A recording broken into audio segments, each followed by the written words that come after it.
Bonsoir frères et sœurs, je viens à vous aujourd'hui avec une vérité simple mais profonde. Il est temps de vous réparer. Oh oui, je l'ai dit, réparez-vous. Pas votre voisin, pas votre conjoint, pas le système. Vous, parce que avant de pouvoir changer quoi que ce soit d'autre, vous devez affronter la personne qui vous regarde dans le miroir. Écoutez-moi, personne ne vous doit un plan de sauvetage. Personne ne viendra réparer votre désordre ou penser les blessures que vous avez ignorées pendant des années. C'est votre responsabilité de prendre le volant de votre propre vie. Vous continuez à blâmer le gouvernement, votre enfance ou les gens qui sont partis. Réparez-vous parce qu'ils ne reviendront pas et le temps ne vous attend pas. Nous passons tellement de temps à blâmer les autres pour nos douleurs. Mais laissez-moi vous poser cette question. Quand avez-vous examiné votre cœur pour la dernière fois? Quand vous êtes-vous tenu responsable pour la dernière fois? Certains d'entre nous fuient de personne en personne, de travail en travail, d'église en église, parce que nous ne voulons pas affronter la vérité. Le problème, ce n'est pas eux, c'est nous. Réparez-vous, parce que tant que vous ne le ferez pas, rien d'autre ne fonctionnera. Laissez-moi vous dire, votre vie ne se construit pas avec les grands moments, mais avec les petites décisions silencieuses que vous prenez chaque jour. Oh, vous ne me croyez pas? Alors, regardez vos habitudes. Vos habitudes révèlent vos priorités. Ce que vous arrosez grandira. Alors, que cultivez-vous? Réparez-vous en choisissant mieux chaque jour, car votre avenir en dépend. Certains d'entre nous sont piégés dans des cycles que nous avons hérités. Oui,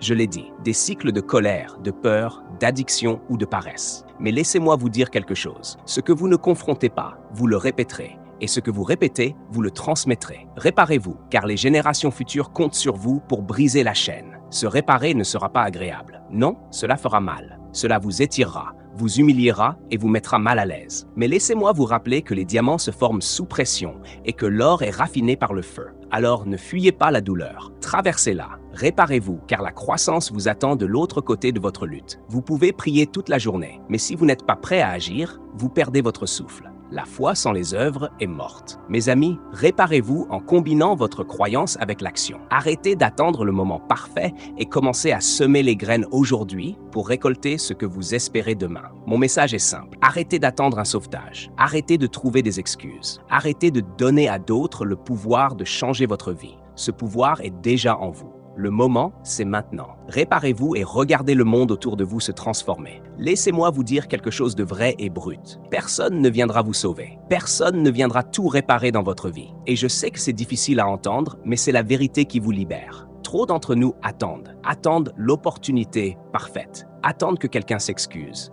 attendent les bonnes ressources, attendent que quelqu'un vienne arranger les choses. Mais la vie ne fonctionne pas comme ça. Vous ne pouvez pas vous permettre de rester sur la touche, espérant qu'un moment magique viendra tout arranger. Ce n'est pas ainsi que fonctionne la destinée. Il est temps de prendre possession de votre vie, de vos choix et de vos résultats. Prendre possession, c'est reconnaître que là où vous êtes aujourd'hui, que ce soit bien, mal ou quelque part entre les deux, est le résultat des choix que vous avez faits. Ce n'est pas une question de se blâmer ou de se flageller, mais de reconnaître votre pouvoir. Car au moment où vous assumez votre situation, vous pouvez commencer à la changer. Et laissez-moi vous dire, la responsabilité n'est pas un fardeau, c'est un cadeau.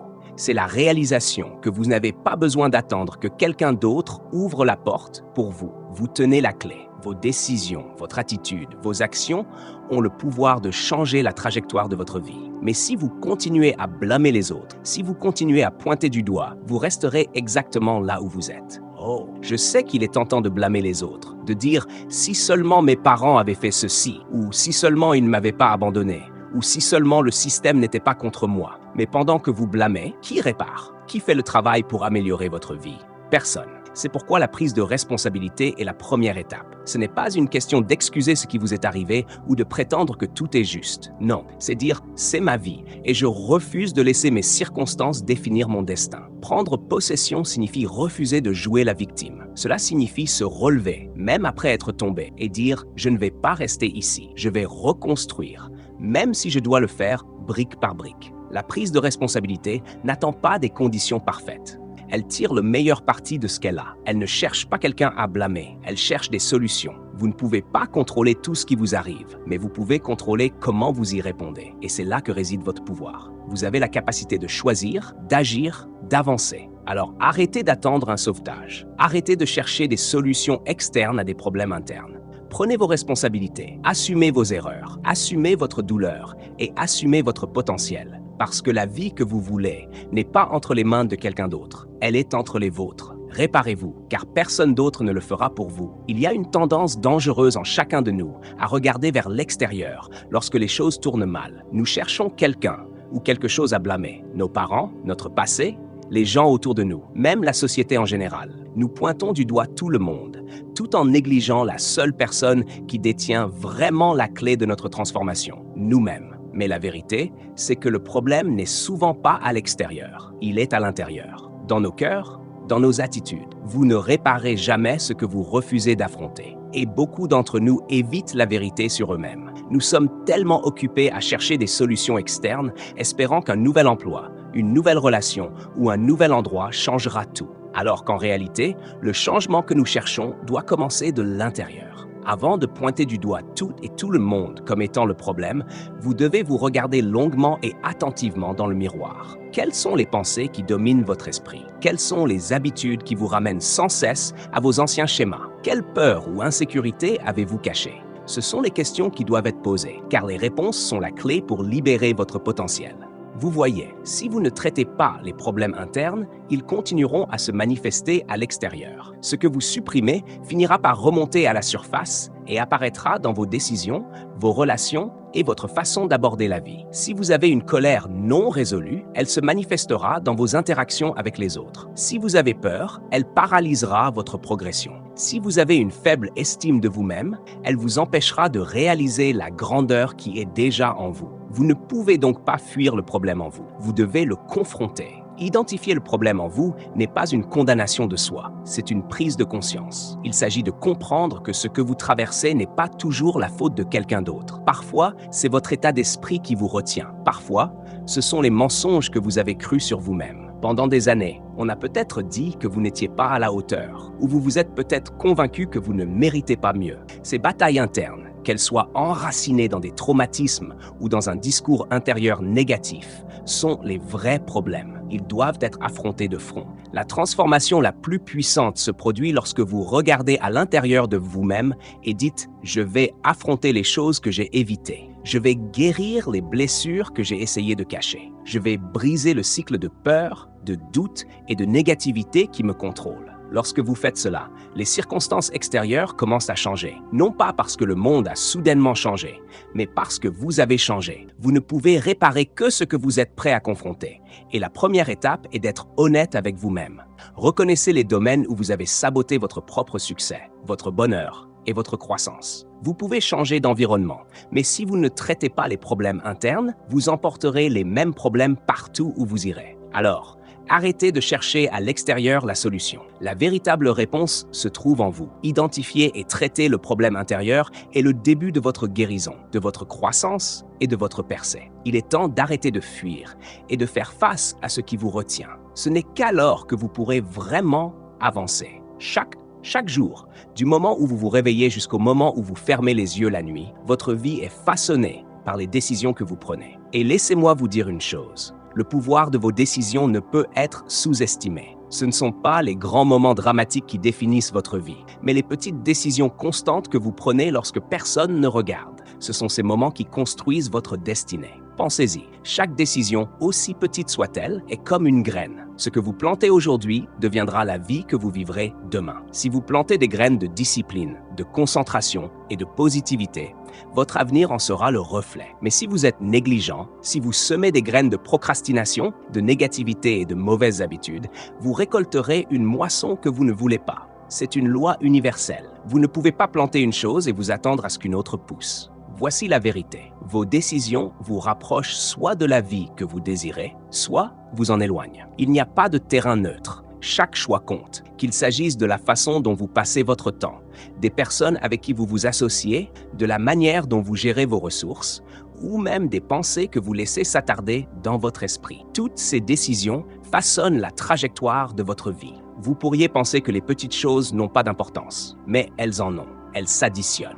Un petit compromis aujourd'hui peut entraîner une grande conséquence demain. Mais voici la bonne nouvelle. Tout comme les mauvaises décisions peuvent entraîner des revers, les bonnes décisions ont le pouvoir de vous propulser vers l'avant. Vous n'avez pas besoin de réparer toute votre vie en une journée. Vous devez simplement commencer à faire de meilleurs choix, un pas à la fois. Choisissez de vous lever plus tôt. Choisissez d'investir dans votre croissance.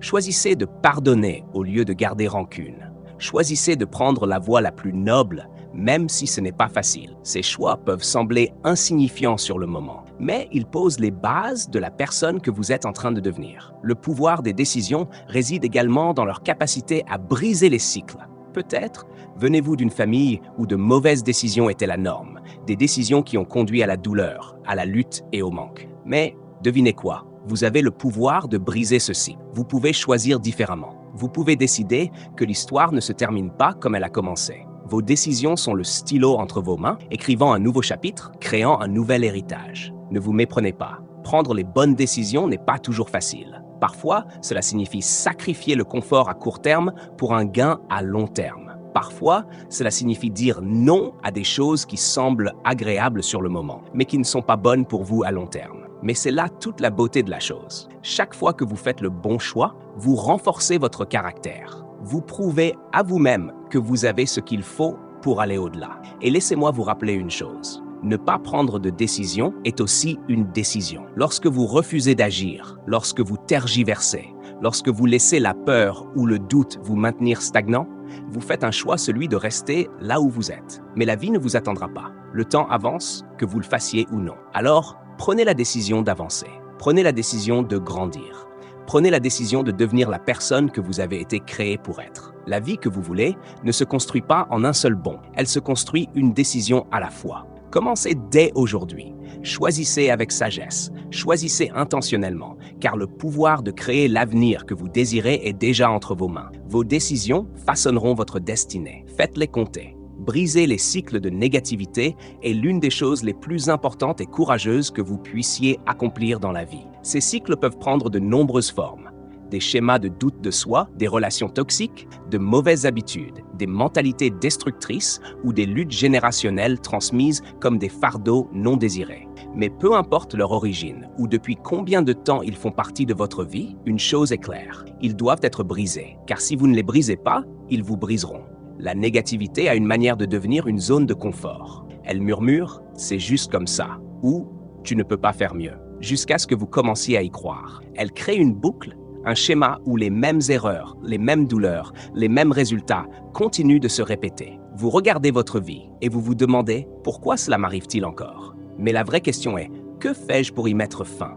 Car le cycle ne s'arrêtera pas tout seul. Il exige de l'intention, des efforts et un engagement profond envers le changement. La première étape pour briser un cycle est de le reconnaître. Vous ne pouvez pas combattre ce que vous refusez de voir. Regardez votre vie honnêtement. Quels sont les domaines où vous vous sentez bloqué? Quelles sont les habitudes ou les pensées qui vous ramènent toujours aux mêmes impasses? Pour certains, c'est la procrastination. Pour d'autres, c'est la colère, la peur ou le manque de maîtrise de soi. Peu importe ce que c'est, nommez-le, identifiez-le pour ce qu'il est, car ce que vous nommez, vous pouvez en revendiquer l'autorité. Une fois que vous avez identifié le cycle, vous devez le confronter. C'est là que beaucoup de gens échouent, car affronter la négativité signifie souvent faire face à la douleur, au traumatisme ou à des vérités inconfortables. Mais laissez-moi vous dire quelque chose. Éviter le combat ne le fait pas disparaître. Vous ne pouvez pas fuir ce qui vous poursuit si cela vit en vous. Vous devez tenir bon et décider. Cela s'arrête avec moi. Briser un cycle ne consiste pas à blâmer les autres,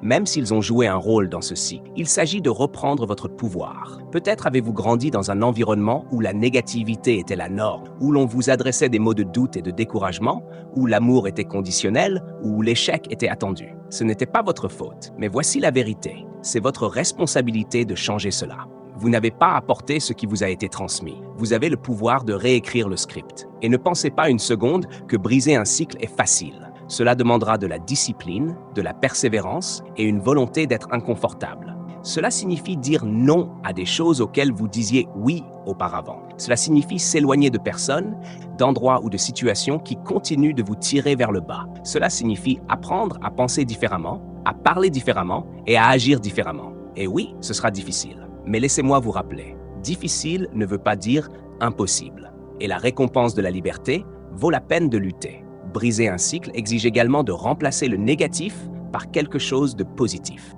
Vous ne pouvez pas simplement arrêter une habitude ou un schéma de pensée et laisser l'espace vide. Vous devez le remplir avec quelque chose de meilleur. Remplacez le doute de soi par la confiance en soi. Remplacez les relations toxiques par des relations saines. Remplacez les habitudes destructrices par des habitudes productives. Vous devez activement construire la vie que vous voulez tout en démantelant le cycle qui vous retenait. Rappelez-vous, briser le cycle ne concerne pas seulement vous. Cela concerne les personnes qui vous entourent, votre famille, vos enfants, votre communauté. Lorsque vous vous libérez, vous ouvrez la voie à d'autres pour faire de même. Vous devenez un briseur de chaînes, un transformateur de cycles, quelqu'un qui change la trajectoire non seulement de sa propre vie, mais aussi de celle des générations à venir. Alors, prenez la décision aujourd'hui. Refusez de rester coincé dans un cycle qui est en dessous de vous.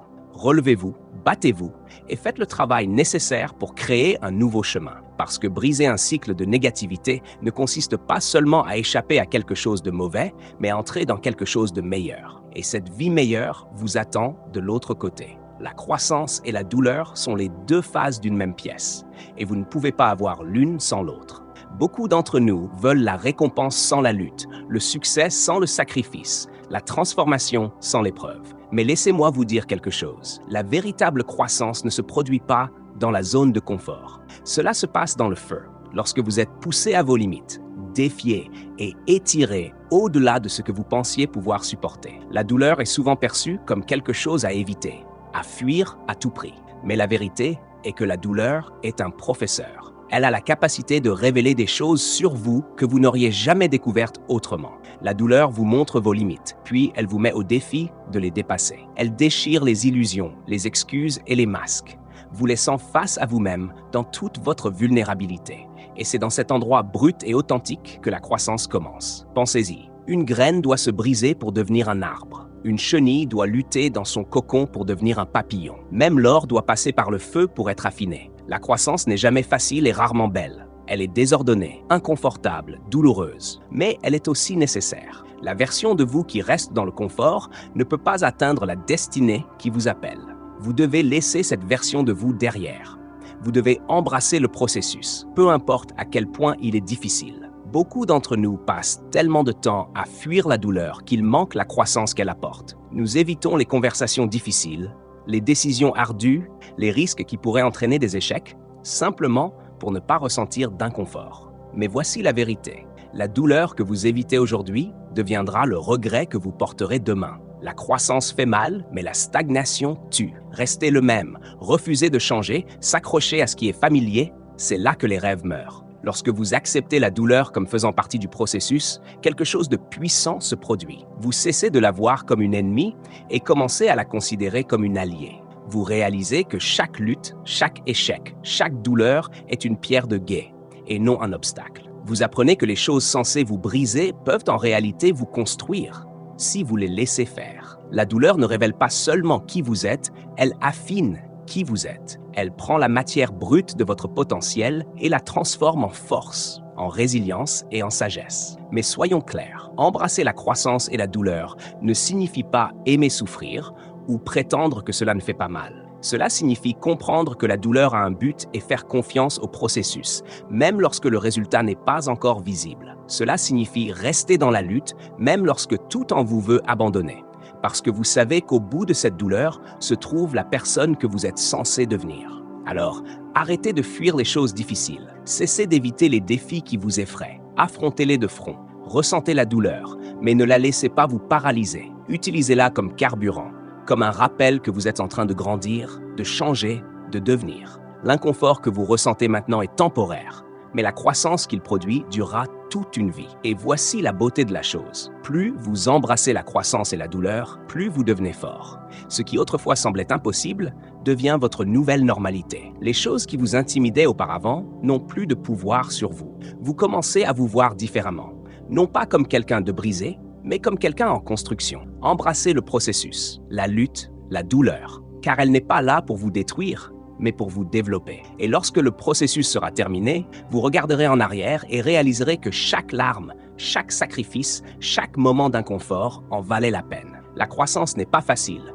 mais elle en vaut toujours la peine. La foi sans action est comme une voiture sans moteur. Elle peut sembler belle de l'extérieur, mais elle ne va nulle part. Et l'action sans foi, c'est comme courir une course sans ligne d'arrivée. Vous vous épuisez sans véritable objectif ni direction. Les deux doivent travailler ensemble, main dans la main, pour créer une vie qui déplace des montagnes et change des destinées. La foi est la vision. C'est la croyance en ce que vous ne pouvez pas encore voir. La confiance que quelque chose de plus grand est possible, même lorsque toutes les preuves autour de vous disent le contraire. La foi est puissante, mais elle ne suffit pas à elle seule. Vous pouvez croire toute la journée, mais si vous n'êtes pas prêt à agir, vos croyances ne se matérialiseront jamais. Vous pouvez prier pour qu'une porte s'ouvre, mais vous devez aussi vous lever et frapper. L'action, c'est le mouvement. La décision de se présenter, de faire des efforts, de faire le premier pas, même lorsque vous avez peur, même lorsque vous êtes incertain, même lorsque tout n'est pas encore clair. L'action donne vie à la foi. Elle prouve que vous croyez réellement en ce que vous dites. Si vous avez foi que la graine que vous avez plantée poussera, vous l'arroserez, vous en prendrez soin. Vous ne resterez pas là à fixer la terre en espérant un miracle. La foi vous donne le courage de commencer, mais l'action vous fait avancer. Et il y aura des moments où votre foi vacillera, où le voyage semblera trop long, où les obstacles sembleront trop grands, où vous serez tenté d'abandonner. C'est alors que l'action intervient pour vous rappeler que vous êtes allé trop loin pour reculer maintenant. Dans ces moments, chaque pas que vous faites est une déclaration de foi, même si vous ne la ressentez pas. L'unité de la foi et de l'action est un partenariat. La foi alimente votre action et l'action renforce votre foi. Ensemble, elles créent un élan et cet élan crée des percées. Mais laissez-moi vous avertir, foi et action ne sont pas toujours pratiques. Elles exigent des sacrifices, vous obligent à dépasser vos peurs, vos doutes et votre confort. Elles demandent de la persistance, surtout lorsque les résultats ne viennent pas aussi rapidement que vous le souhaitez. Il est facile de croire quand tout va dans votre sens, et il est facile d'agir lorsque le chemin est clair. Mais le véritable test de la foi et de l'action réside dans ce que vous faites lorsque la route est incertaine, lorsque les chances sont contre vous et lorsque le monde vous dit d'arrêter. La foi sans action est incomplète. Il ne suffit pas de dire que vous croyez en votre potentiel si vous n'êtes pas prêt à investir en lui. Il ne suffit pas d'espérer un changement si vous n'êtes pas prêt à faire des choix différents. Et l'action sans foi est sans but. Vous pouvez travailler dur, vous épuiser jour et nuit, mais sans une croyance directrice, vous finirez par vous sentir vidé, perdu et déconnecté de votre objectif. Lorsque la foi et l'action se rejoignent, elles créent une force inarrêtable. La foi vous donne une raison de continuer et l'action vous donne le pouvoir de concrétiser vos rêves. Ensemble, elles créent des miracles. Ensemble, elles transforment des situations impossibles en des récits de triomphe. Ensemble, elles alignent vos efforts avec votre but, garantissant que le travail que vous faites n'est pas simplement une occupation, mais une œuvre significative, construisant quelque chose de plus grand que vous-même. Alors, ne vous contentez pas de rester assis à attendre que vos rêves se réalisent. Croyez en eux de tout votre cœur, mais mettez-vous aussi au travail. Faites le saut, prenez l'initiative, élaborez le plan, prenez le risque, que vos actions soient la preuve de votre foi et que votre foi soit l'énergie qui alimente vos actions. Car lorsque la foi et l'action s'unissent, rien ne peut vous arrêter. En conclusion, se réparer soi-même ne consiste pas à atteindre la perfection,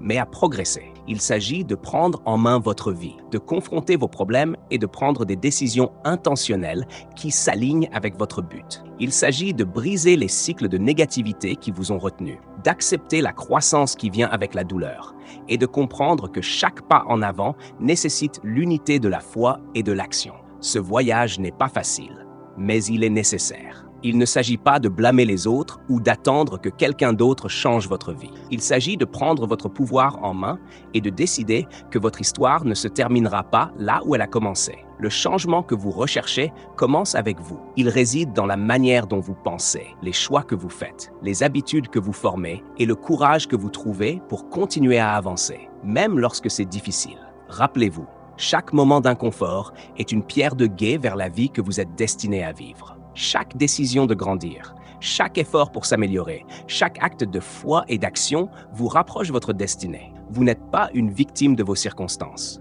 Vous êtes l'architecte de votre avenir. Alors, levez-vous, prenez vos responsabilités, affrontez les vérités difficiles et faites le travail, car le pouvoir de vous réparer est déjà en vous. Et lorsque vous vous engagez dans ce processus, il n'y a aucune limite à ce que vous pouvez devenir.